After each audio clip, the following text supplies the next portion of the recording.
What's up, everybody? My name is Joshua with Bold Follower, and this is... Hey, I'm David with Making Jesus Known Evangelist Ministries. And we wanted to share with you, as usual, a couple tips and tricks on how to talk about Jesus to others. These are going to be answers to some questions. I figured David, who has been around everywhere around the world and had all the questions thrown at him, he could answer two of some of the most basic questions that people ask. One of the questions that a lot of people ask when you're talking about Jesus and you get into it is, why do bad things happen? So David, how would you answer somebody who says, why do bad things happen if God is so good? Yeah, I think it depends on how you view bad, how you define bad. Because if God was to eliminate all bad, you have to think to yourself, what would that mean? Because you yourself are bad, you yourself are sinful, you yourself are evil in God's eyes. You know, so if you were to eliminate all bad, that would be your own thoughts, your own motivations, your own sinful stuff, and that means you would eliminate yourself too, you know. And so I think there's a realm of free will, free choice, where we can choose to do bad. And if you want all evil eliminated, how do you choose? Oh, this evil, but not this evil. You know, like we ourselves are evil. So you can go deeper on that, but you have to figure out what is evil on God's standards versus our own personal standards, because those are two different standards. That's good. So he allows evils, because if he didn't allow evil, he might start with you. Yeah, that's true. Good. Okay, so another question is, there's all these other religions, there's all these other gods. Why is Jesus different? Why am him over all these other deities?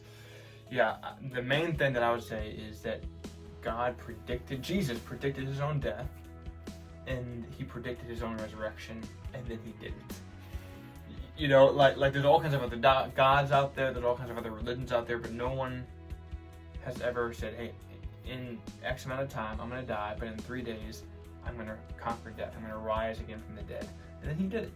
And if you can disprove the resurrection, you can disprove all Christianity, but no one has ever been able to disprove the resurrection of Jesus. That's good. So, let's say somebody's watching and they don't know Jesus. He's not a Lord of their life. He hasn't accepted him. What would you say to that person? I would say, ask Jesus to make himself real to you.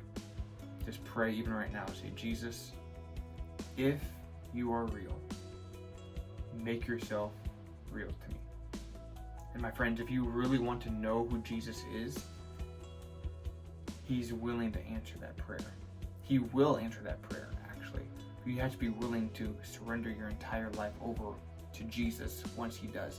Now, it may not be next week, maybe not be in a month, but I promise you that if you continuously pray, God, if you are real, make yourself real, that he will, I guarantee you, he will make himself so radically real to you. And here's the other thing. If you have nothing to lose and everything to gain if you pray that prayer. Like, hypothetically, if you pray that prayer and nothing happens, you still are the same person. You're still married, you still have kids, still have the same job. But if something does happen, it'll be radically different for the good. Because the King of Kings, the Lord of Lords, God himself would have encountered your heart, encountered your mind, encountered your emotions. And so now again, it may not happen tomorrow or next week, but if you continuously have the heart posture saying, God, if you're real, make yourself real, he will make himself radically real to you, I promise.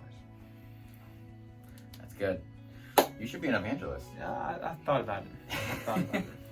David with Making Jesus Known Ministries. Peace.